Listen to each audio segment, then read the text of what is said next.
Assalamualaikum warahmatullahi wabarakatuh. Alhamdulillah. Wassalatu wassalamu ala rasulillah wa ala alihi wa sahbihi wa man da'a bi da'watihi ila yaumiddin, amma ba'd. Alhamdulillah, kita bersyukur lagi kepada Allah Subhanahu wa taala yang masih memberikan peluang kepada kita untuk kita sama-sama belajar, untuk kita mempelajari ilmu-ilmu dalam bidang agama ini, yang mana pada kali ini kita berpeluang lagi untuk belajar mata pelajaran pendidikan Islam tingkatan 2 ini di bawah tajuk akhlak, iaitu menyemai kasih menuai sayang. Menyemai kasih menuai sayang. Kita lihat dulu kepada objektif bagi tajuk ini.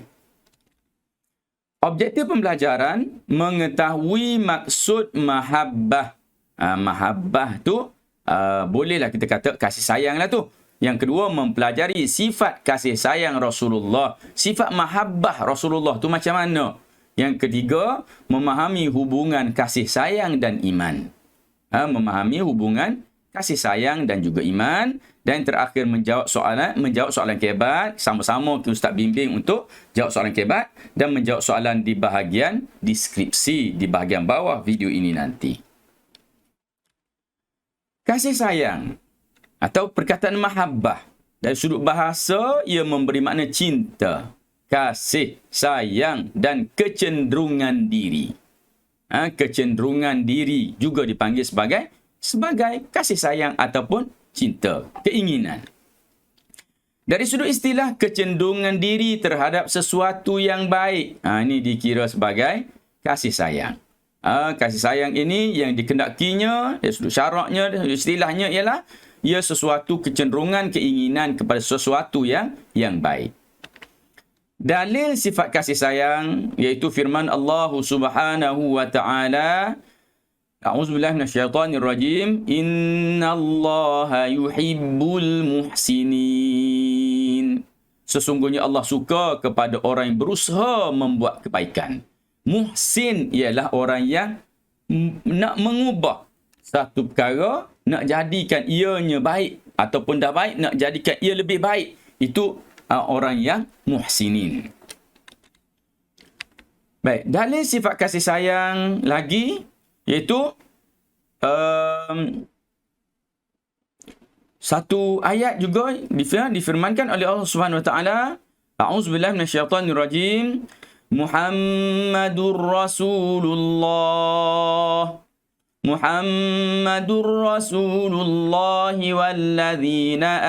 walladzina ma'ahu asyidda'u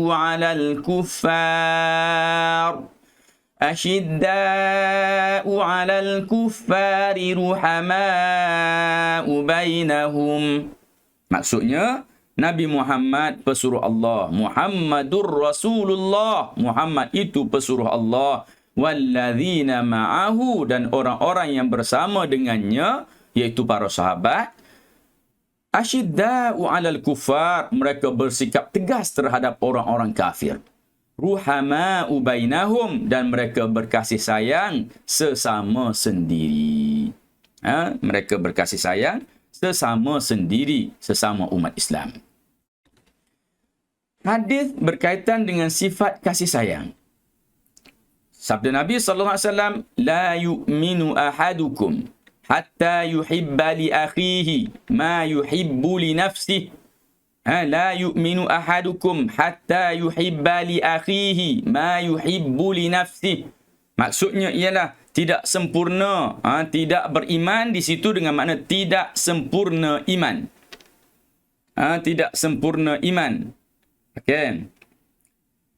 Seseorang kamu hingga dia suka untuk saudaranya perkara yang dia suka untuk dirinya. Tidak sempurna seseorang kamu sehingga dia suka untuk saudaranya benda atau perkara yang dia suka untuk dirinya. Terjemahan ni Ustaz ubah sedikit daripada apa yang ada dalam buku teks. Kerana dalam buku teks dia terjemah macam ni. Tidak sempurna iman seorang kamu sehingga dia mengasihi saudaranya sebagaimana dia mengasihi dirinya. terjemahan ini bukan sahaja tidak tepat, bahkan terjemahan ini layak untuk kita katakan tidak betul. Iaitu kenapa Ustaz katakan terjemahan itu tidak betul? Kerana kita tengok dari sudut susunan bahasa. Iaitu kita lihat di hatta yuhibba. Yuhibba ini maknanya dia suka. Li akhihi, li untuk akhihi saudaranya. Kenapa diterjemah dengan sehingga dia menyukai saudaranya? Mana li tu tak diterjemah di situ. Ma yuhibbu li nafsi. Kalau nak terjemah sebagaimana dia menyukai dirinya, tidak ada pun di sini perkataan kaf ataupun ka. Tetapi di sini ada ma. Ma ini memberi maksud benda. Yuhibbu, dia suka. Li nafsihi, untuk dirinya.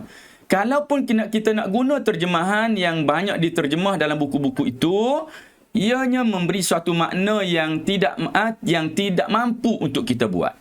Cuba tanya diri kita sendiri. Adakah kita ini boleh mengasihi saudara-saudara atau kawan-kawan kita sebagaimana kita mengasihi diri kita sendiri?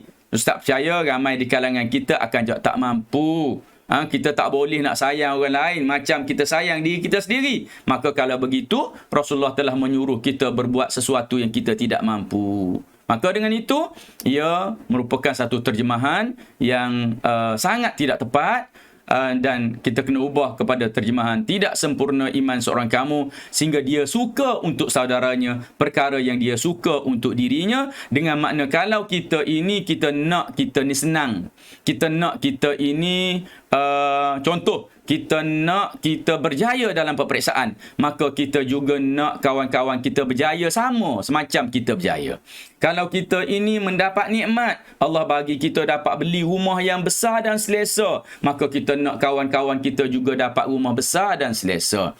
Begitulah kepada contoh-contoh yang lain. Apa sahaja yang kita perolehi dari sudut kesenangan-kesenangan, dari sudut kenikmatan-kenikmatan, kita bercita-cita agar kesenangan dan kenikmatan itu dapat dikecapi oleh saudara-saudara kita seagama. Maka itulah tuntutan daripada hadis Nabi SAW menyuruh kita agar mempunyai rasa kasih sayang, mempunyai perasaan mahabbah kepada rakan-rakan yang ada di sekitar hidup kita.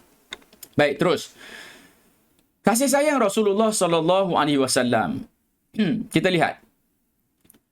Iaitu pertamanya menyayangi isteri. Bagaimana Rasulullah sayang isteri? Rasulullah tengok kepada aktiviti kehidupan Rasulullah di rumah. Menjahit sendiri baju. Baju-baju yang koyak Rasulullah jahit sendiri.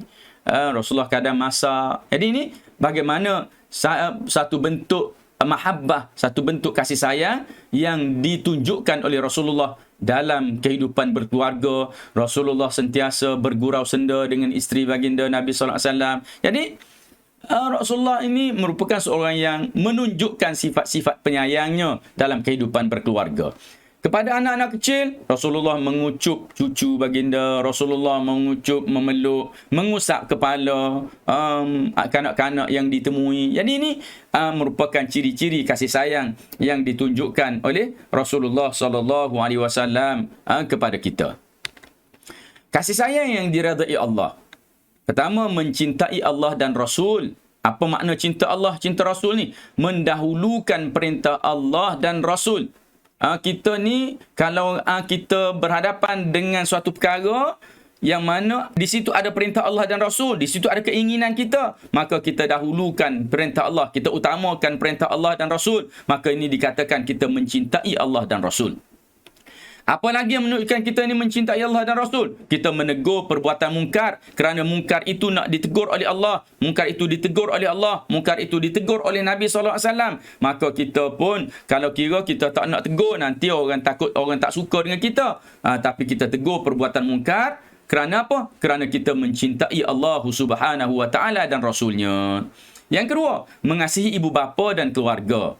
Mengasihi ibu bapa dan keluarga ni tak cukup sekadar kita sebut, aku sayang mak ayah aku. Tapi kita kena lambangkan kasih sayang itu dengan mentaati ibu bapa. Bila mana disuruh, maka kita pun taat. Kita buat apa yang disuruh oleh ibu bapa kita. Yang kedua, mengasihi adik-beradik. Kasih kepada adik-beradik, sayang kepada adik-beradik juga termasuk dalam mengasihi ibu bapa dan keluarga. Kerana dia sebahagian daripada anggota keluarga kita. Lagi pula, kalau kita kasih kepada adik-beradik, ia juga memberikan suatu perasaan gembira kepada ibu bapa kita. Maka dengan itu, kita juga dikira sebagai mengasihi atau mentaati ibu bapa. Yang ketiga, menziarahi sanak saudara. Ziarah keluarga-keluarga kita. Setidak-tidaknya kita tunjuk muka masa raya ke, masa ada cuti ke, kita pergi ziarah untuk mengeratkan hubungan kekeluargaan di antara kita dan saudara mara kita. Seterusnya menyayangi saudara seagama. Macam mana? Saling mengajak ke arah kebaikan. Kita sayang kepada saudara seagama kita, kita ajak dia buat benda yang berpahala. Barulah nampak kita ni sayang pada dia, dunia dan akhirat. Yang kedua, menghormati orang yang lebih tua. Orang yang tua, kita hormati mereka kerana walaupun mereka tu mungkin nampak tidak berilmu, tapi hormatlah mereka kerana umur mereka. Yang ketiga, mengasihi orang yang lebih muda. Orang muda, kita tunjukkan kasih sayang pada dia. Kanak-kanak, kita tunjukkan kasih sayang pada dia. Patut belanja aiskrim dia. Sebab apa? Kita nak menunjukkan bahawa kita mengasihi, kita menyayangi golongan-golongan yang muda itu. Yang keempatnya ialah membantu golongan yang memerlukan. Jika kita dapati ada orang yang perlu kepada pertolongan dan kita pula merupakan orang yang mampu, maka kita tolonglah mereka. Dan ini pastinya akan mengeratkan hubungan kasih sayang saudara seagama kita, sesama Islam, menjadikan hubungan persaudaraan itu menjadi lebih erat dari masa ke masa. Kasih sayang dimurkai Allah. Kasih sayang yang dimurkai Allah ialah cinta yang melampaui batas. Lelaki perempuan ajnabi sehingga mendorong zina. Duduk main bergayut telefon, duduk bercakap panjang-panjang, bergurau senda sampai bercakap lucah. Ini merupakan cinta yang melampaui batas. Sehingga kemungkinan mendorong kepada perbuatan-perbuatan, kalaupun tidak zina, tapi ianya membawa kepada perbuatan-perbuatan sumbang yang lain. Yang kedua, kasih demi kepentingan kebendaan. Rupa pak cinta, rupa paras, harta benda dan pangkat. Kalau orang tu orang kaya, maka kita pun nak baik dengan dia. Sebab apa? Nak duit dia. Kalau orang tu berpangkat, kita nak baik dengan dia. Nak dekat dengan dia. Sebab apa? Nak dapat kepentingan daripada pangkat dia. Maka ini dipanggil kasih demi kepentingan kebendaan. Ianya dimurkai Allah Subhanahu wa taala. Yang ketiga, sayang secara keterlaluan. Mengutamakan rakan lebih dari bapa. Contoh, sayang secara keterlaluan. Sayang keterlaluan ini dilarang. Walaupun orang yang patut kita sayang. Lebih daripada sepatutnya. Contoh, sayang kepada ibu bapa. Lebih dari sepatutnya. Kenapa Ustaz sebut macam ni? Kerana kalau ianya bertentangan dengan perintah Allah, kita pun ikutlah apa yang mak ayah suruh sedangkan ia bertentangan dengan perintah Allah, maka itu merupakan kasih sayang yang terlebih. Yang patut kita bagi keutamaan adalah pada Allah dan Rasul. Mematuhi perintah Allah dan Rasul. Jika disuruh oleh ibu bapa melakukan perkara yang berdosa, maka tidak wajib diikut. Mak ayah tak nak anak dia pakai tudung, nanti anak dia ni payah laku, contohnya. Ada juga yang macam tu. Maka dia tak ikut. Mak ayah dia marah sebab dia tak ikut. Dia nak ikut perintah Allah dan Rasul. Maka dia, walau macam mana marah pun ibu bapa dia kepada dia, dia tidak menjadi anak yang derhaka. Maka layaklah ketika itu yang derhaka siapa? Ibu bapa derhaka kepada Allah Subhanahu wa taala dan Rasulnya. Okey. Ini juga disebutkan saya mengutamakan rakan lebih dari ibu bapa. Ini sayang kepada rakan, mengutamakan rakan-rakan lebih daripada ibu bapa. Ini ramai di kalangan remaja yang banyak mengikut apa yang diajak oleh rakan-rakan dia dan mengabaikan ibu bapa sehingga ibu bapa merasa kecewa dengan sikap mereka. Kita lihat hubungan kasih sayang dan iman. Allah SWT menyebut bahawa a'udzubillahi minasyaitonirrajim. Man ahabba lillah, ini bukan firman Allah, ini sabda Nabi sallallahu alaihi wasallam. Man ahabba lillah wa abghadha lillah wa a'ta lillah wa mana'a lillah faqad istakmala al-iman. Ini pun Ustaz kena betulkan dari buku teks kerana dalam buku teks dia tersalah type. Tersalah type. Man ahabba Allah wa abghadallah. Maka itu tak memang tak betul. Dia memang tersalah type ni. Jadi ada alif di sebelum ni, maka ia tak boleh diterima. Bila mana dirujuk pada rujukan-rujukan yang lain, dia ternyata bukan Allah tapi lillah. Wa a'ta lillah, mana'a lillah. Maksudnya apa? Sesiapa yang mencintai kerana Allah, membenci kerana Allah, memberi dan menghalang pemberian kerana Allah, maka sesungguhnya sempurnalah imannya. Dia sayang lillah kerana Allah. Dia benci lillah kerana Allah. Wa a'ta, dia bagi sesuatu lillah kerana Allah. Wa mana'a, dia tak bagi sesuatu lillah kerana Allah. Maka orang tu istakmalal iman. Maka dia telah pun sempurna keimanannya kepada Allah Subhanahu wa taala. Jadi, kasih sayang ni, kita mempunyai rasa kasih sayang tinggi, ia menunjukkan kepada kesempurnaan iman kita kepada Allah Subhanahu wa taala. Cara menyebut kasih sayang, berpesan kepada kebenaran. Kita pesan, sentiasa pesan untuk melakukan kebaikan sesama kita, bersangka baik dan menutup aib. Kita bersangka baik kepada orang, kan? Dan jika kita nampak keburukan dia, jangan kita buka, jangan kita cerita keburukan dia kepada orang lain. Okey, kalau kita nak sebut juga, sebut, bagi tahu pada dia supaya dia betulkan aib dia betulkan apa yang memalukan dia tu, dan sama-sama jaga perkara tersebut, jangan sampai orang lain tahu. Yang ketiga, menjaga tutur kata. Walaupun kita bercakap dengan kawan-kawan yang baik, jaga patah-patah perkataan yang kita nak keluarkan itu. Jangan guna perkataan maaf tak sebut, tolol, bodoh, apa semua ni. Kita tak nak dengar benda ni. Kenapa? Kerana ia seolah-olah kalau kita banyak sebut, dia menjadi doa. Kamu sebut bodoh pada kawan, maka kemungkinan pada ketika itu terbuka pintu langit, dimakbulkan doa. Maka orang tu bila orang tu sebut bodoh, orang ni sebut bodoh sungguh dia. Jangan sebut. Kita pun sama, orang sebut dengan kita. Maka takut-takut sedikit sebanyak sifat yang disebutkan itu melekat pada diri kita. Yang ketiga, yang keempat, saling memberi hadiah. Ni untuk berkasih sayang kena bagi hadiah. Sikit-sikit tak apa. Kecil-kecil je hadiah, tapi ia memberi tautan rasa kasih sayang.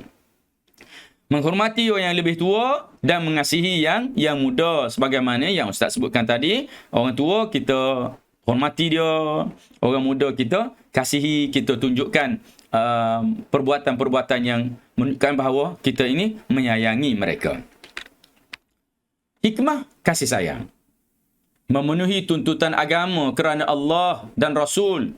Mengajar umat Islam agar berkasih sayang. Penuhi tuntutan agama kerana Allah dan Rasul. Ajar kita agar kita ni berkasih sayang. Meraih perasaan cinta mengikut bimbingan agama kerana memelihara diri dari perkara yang dimurkai Allah. Perasaan cinta ni perasaan yang Allah bagi pada kita. Tapi kita kena kawal mengikut bimbingan agama. Bercinta pada masa yang sesuai. Pada masa yang sesuai, kita dah ada kekuatan untuk berkahwin, barulah. Ini baru dah tingkatan 1 dah nak bercinta. Sebab itulah orang tua kata dia buat perumpamaan cinta apa? Cinta monyet, bukan apa pun, main-main je tu. Jadi jauhi perkara tersebut, dan jika ada maka bimbing dengan agama. Pelihara diri daripada melakukan perkara-perkara yang dimurkai Allah Subhanahu wa taala, walaupun kita telah berada di umur yang dewasa gitu. Soalan keempat, anda menerima mesej pesanan ringkas daripada seorang yang meluahkan perasaan cinta kepada anda. Ni banyak ni berlaku di kalangan remaja, anak-anak 1, 2, 3 ni baru-baru nak belajar hidup ni. Apakah tindakan yang wajar anda lakukan?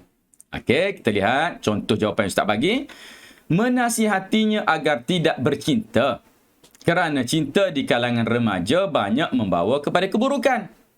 Jadi lalai, jadi banyak menghabiskan masa dengan gitu je. Kesannya kita dapat memberikan tumpuan kepada pelajaran dengan baik. Duk asyik bercinta, belajar pun tak ke mana kan. Kesimpulannya kita hendaklah menjaga adab dalam pergaulan agar tidak terpengaruh dengan unsur-unsur negatif. Menjaga adab dalam pergaulan agar tidak terpengaruh dengan unsur-unsur yang negatif. Jadi bila sampai dah kepada kebat ni, kita dah sampai kepada penghujung.